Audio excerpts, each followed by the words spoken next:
Hola, ¿qué tal están? Tutorial del condicionamiento operante o instrumental. Se puede decir que el condicionamiento operante se basa en la idea de que el comportamiento de una persona es moldeado por las consecuencias que le siguen, sean positivas o negativas. Skinner sostiene que las consecuencias del comportamiento, ya sean positivas o negativas, influyen en la probabilidad de que su comportamiento se repita o se extinga en el futuro. Hay que tener en cuenta que hablamos de probabilidades más altas o menos altas. Skinner fue un gran psicólogo norteamericano que nació en Pensilvania en el año 1904 y murió en el año 1990.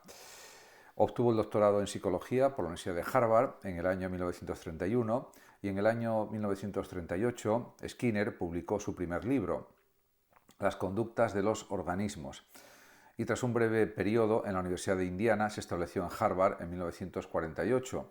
Influido por la teoría de los reflejos condicionados de Pavlov y por el conductismo de Watson, Skinner creyó que era posible realmente explicar la conducta de los individuos como un conjunto de respuestas fisiológicas condicionadas por el entorno.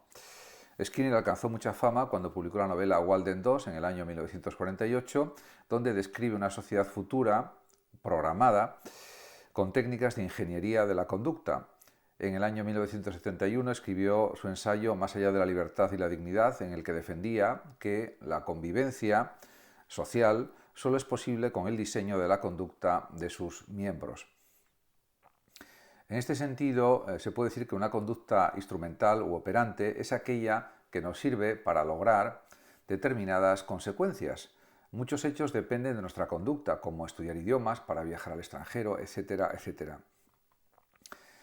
El psicólogo norteamericano Thorndike, que murió en 1949, fue uno de los pioneros en el estudio del condicionamiento operante o instrumental. Introducía gatos en cajas diseñadas por él y colocaba un trozo de comida fuera. Las cajas tenían una puerta con un pestillo. Al principio, pues los gatos producían respuestas estereotipadas, como oler la comida a través de los barrotes, golpear las paredes de la jaula, hasta que accionaban el pestillo y abrían la puerta que daba paso a la comida. A medida que realizaban nuevos ensayos, el tiempo que tardaban entre que entraban y salían de la jaula era más breve. Thorndike estableció un principio que se llamó ley del efecto y que se enuncia así: cualquier conducta que en una situación produce un resultado satisfactorio se hará más probable en el futuro. Si una respuesta, en cambio, va seguida de un hecho satisfactorio, la asociación entre el estímulo y la respuesta se fortalece, y si a la respuesta le sigue un hecho desagradable, la asociación se debilita. Es algo puramente lógico. Skinner, en su obra La conducta de los organismos, del año 1938, defiende que la tarea del conductismo consiste en identificar y aislar los factores ambientales que influyen en la conducta. Si la conducta está conformada por sus consecuencias, hay que administrar recompensas para promover conductas deseables. Cualquier sujeto puede controlar la frecuencia de la respuesta y determinar la cantidad de reforzamiento. En cuanto a los elementos del condicionamiento instrumental, pues hay que decir que es el aprendizaje en el que una respuesta voluntaria se refuerza o debilita, según sus consecuencias sean positivas o negativas. Además, el condicionamiento operante quiere decir que ocurre, por ejemplo, cuando limpiamos nuestra habitación para recibir el elogio de nuestros padres, luchamos por conseguir un aumento salarial o estudiamos para obtener mejores notas. A diferencia del condicionamiento clásico, donde los comportamientos son las respuestas biológicas naturales a la presencia de estímulos como el alimento, el agua, el dolor, etc., en el condicionamiento operante se puede decir que un organismo opera en su ambiente y efectúa respuestas voluntarias para producir un resultado deseable. En cuanto al refuerzo, es evidente que es cualquier estímulo que aumenta la probabilidad de una conducta. Skinner distinguió entre reforzadores primarios y secundarios. Los refuerzos primarios son estímulos biológicamente esenciales o importantes porque son innatos por nacimiento, comida, agua o la actividad sexual. Y los refuerzos secundarios son estímulos cuyas propiedades, podemos decir, reforzantes, se deben a su asociación con los refuerzos primarios, por ejemplo, el dinero, las notas escolares o las medallas obtenidas en una competición. En cuanto a los procedimientos del condicionamiento, hay 4 tipos fundamentales de condicionamiento instrumental. Está, por una parte, el denominado refuerzo positivo. Es un objeto, evento o conducta que incrementa la frecuencia de la respuesta. Ejemplos de refuerzos positivos son la comida y el dinero. Es el mecanismo más efectivo generalmente para hacer que tanto los animales como los humanos aprendan. Además, se puede afirmar que la efectividad del refuerzo positivo depende de estas variables. Cuanto mayor es la cantidad de recompensa, mayor es el esfuerzo realizado generalmente. Si modificamos el tipo de recompensa, se produce una variación en la conducta. No es igual trabajar por un salario que por otro. Las alabanzas, las notas, etcétera, también ejercen un efecto positivo en los estudiantes generalmente. Entre el refuerzo y la conducta, además, reforzada, tiene que haber una proximidad temporal. Si se demora la entrega del refuerzo, reduce la ejecución de la conducta. En cuanto al nivel de motivación, es fundamental en el aprendizaje. Si colocamos a dos ratas, una hambrienta y otra saciada, en un laberinto con un trozo de carne en la meta, lógicamente la primera recorrerá el camino, mientras que la segunda se dedicará a curiosear. Respecto al refuerzo negativo, se produce cuando la realización de una conducta elimina un estímulo que se puede considerar aversivo o desagradable. Existen dos procedimientos principales.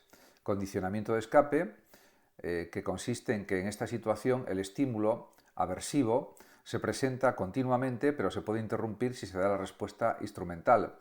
Podemos escapar de un aburrido programa televisivo desenchufando la televisión o cambiando de canal. Aprendizaje de evitación supone que el estímulo aversivo se programa para ser presentado en el futuro y la respuesta lo impide. Por ejemplo, muchos estudiantes trabajan para evitar una mala nota en el futuro y nos hacemos un chequeo médico para prevenir enfermedades. En este sentido, pues son procedimientos que generalmente son efectivos, pero también existe otro procedimiento que es el entrenamiento por omisión.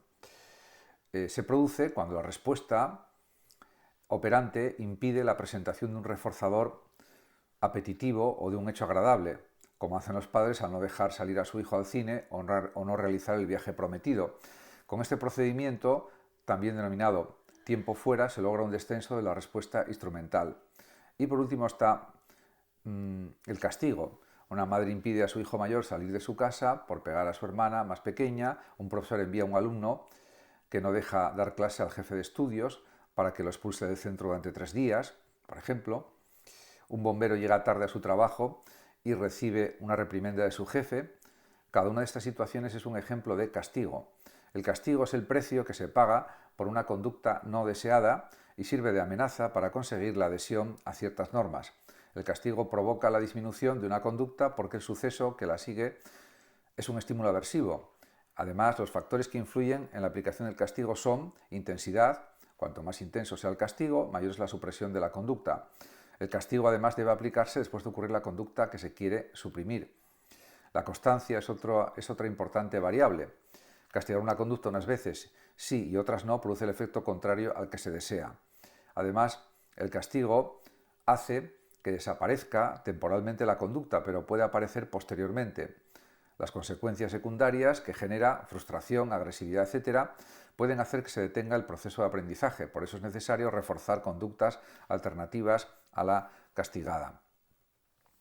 En cuanto a los programas de reforzamiento, pues podemos decir que son patrones o reglas que indican el momento y la forma en que la aparición de una respuesta va a ir seguida de un reforzador. Estos programas influyen en el aprendizaje de la conducta y en cómo ésta se mantiene. Existen dos tipos básicos de reforzamiento a nivel psicológico. Está por una parte el reforzamiento continuo. Cada respuesta da lugar a la aparición de un reforzador. Por ejemplo, una paloma recibe comida cada vez que picotea una tecla. Reforzamiento que se denomina intermitente. Las respuestas solo se refuerzan algunas veces. Por ejemplo, una persona que juega a las máquinas recibe el refuerzo premio cada cierto tiempo. En ese sentido, hay que señalar que hay 4 programas básicos de reforzamiento. 2 programas se basan en las respuestas del sujeto y los otros 2 en el tiempo. En los primeros, la entrega del refuerzo se da después de un número determinado de respuestas. En los últimos, se entrega el refuerzo después de un determinado periodo de tiempo. Existe, por ejemplo, la razón fija. Un refuerzo se obtiene después de un número fijo de respuestas y se puede decir que con este programa de frecuencia de respuestas, o la frecuencia de respuestas, perdón, es muy alta y estable. Por ejemplo, el trabajo a destajo de alguna fábrica se cobra por el número de piezas realizadas. Razón variable. Es semejante al programa anterior de razón fija, excepto que el número de respuestas necesarias para obtener un reforzador varía aleatoriamente. En ese sentido, la tasa de respuestas es alta, ya que responde con rapidez o responder con rapidez supone recibir el refuerzo antes. Los jugadores, por ejemplo, de máquinas tragaperras no saben cuántas partidas necesitan para obtener la combinación ganadora. Está también el programa de reforzamiento denominado intervalo fijo. El refuerzo se entrega al sujeto por la primera respuesta que da transcurrido un tiempo, que es constante de una ocasión a la siguiente. Con este programa se obtienen pocas respuestas al principio del intervalo y muchas al final del mismo. Por ejemplo, el programa de una lavadora es un programa de intervalo fijo, porque requiere un tiempo determinado y no lo refuerza con la ropa limpia antes de su cumplimiento. En cuanto al intervalo variable, el refuerzo se puede decir que está disponible después de un tiempo que varía aleatoriamente. Cuando se lleva el coche al garaje, el mecánico impone un programa de razón variable porque no sabe cuánto tiempo tardará en arreglarlo. En cuanto a la cuestión de la extinción de la conducta instrumental, pues está claro que la extinción es la reducción de una respuesta cuando no va seguida de reforzador. Los efectos producidos por la extinción son dos: un descenso en la tasa de respuestas y una reacción emocional de frustración. La frustración, tras ser retirada una recompensa, es frecuente en la vida. Hay gente que golpea una cabina telefónica por no ser recompensada con una llamada, después de haber introducido sus monedas. También observamos esta reacción en las relaciones interpersonales. La frustración es corriente cuando alguien cancela una cita de forma inesperada o un marido alcohólico es abandonado por su mujer. En ambos casos, esas personas han introducido el proceso de extinción en su relación, se podría decir. Se han escrito numerosos textos, artículos, libros sobre estas cuestiones del condicionamiento operante instrumental y, por ejemplo, en un libro titulado Principios de aprendizaje y de conducta, de Donhan y Bucard, se dice lo siguiente: una conducta se desarrolla por las consecuencias que produce. Voy a comentar un poco esta frase. Efectivamente, si las conductas disruptivas, malas o negativas, apenas tienen consecuencias negativas para la persona que las realiza, pues eso supondrá que seguirá realizándolas. Luego, dice el texto, aquellas respuestas que emitimos, porque nos sirven para producir ciertas consecuencias, se denominan conducta operante o instrumental. Se la puede considerar como una conducta dirigida a una meta. En ese sentido, es verdad esto que se dice, porque todos tenemos metas, propósitos, etc. Luego, dice el texto, un organismo debe organizar su conducta para enfrentarse a diversos desafíos y debe hacerlo de forma que aproveche al máximo su tiempo y energía. En ese sentido, eso lo saben muy bien los psicólogos, los psiquiatras, los especialistas en conducta.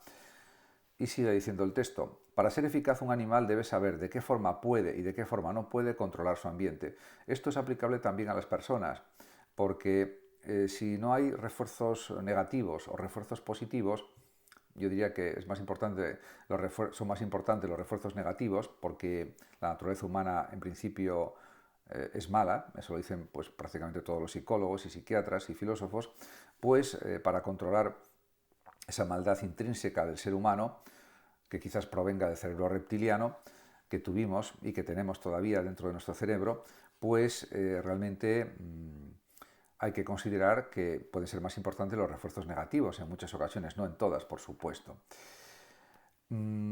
Además, como dice el texto, no vale la pena trabajar mucho para hacer que el sol salga por la mañana, porque en cualquier caso es un hecho que va a ocurrir. En ese sentido, dice el texto, tiene más sentido gastar las energías en construir un refugio o una cabaña para guardar comida, cosa de la que no se dispone sin esfuerzo. En definitiva, vienen a decir los autores, es preciso saber qué hechos están bajo nuestro control para poder distribuir los esfuerzos de una forma eficaz. Y esto pues se aplica muy bien a cuestiones de conducta, de control de las conductas, por supuesto partiendo de la libertad de las personas. Y estos efectos del condicionamiento operante instrumental son siempre probabilistas, o sea, hay un grado de probabilidad mayor o menor, pero generalmente esa probabilidad se cumple. Y por supuesto, en el tema, por ejemplo, de los castigos o los refuerzos negativos, eso está ya muy comprobado experimentalmente, con muchísimos experimentos, y si se hacen bien las cosas, pues dan un resultado prácticamente constante, con una probabilidad muy alta. En ese sentido, por eso estas técnicas de condicionamiento operante instrumental pueden ser utilizadas bien sea como refuerzo positivo o como refuerzo negativo en muchos ambientes, en muchas situaciones, etc. Muchas gracias a todos por su atención. Saludos como siempre a los oyentes de México, a los oyentes de Radio Sofando de México y saludos a todos. Hasta mi próximo vídeo.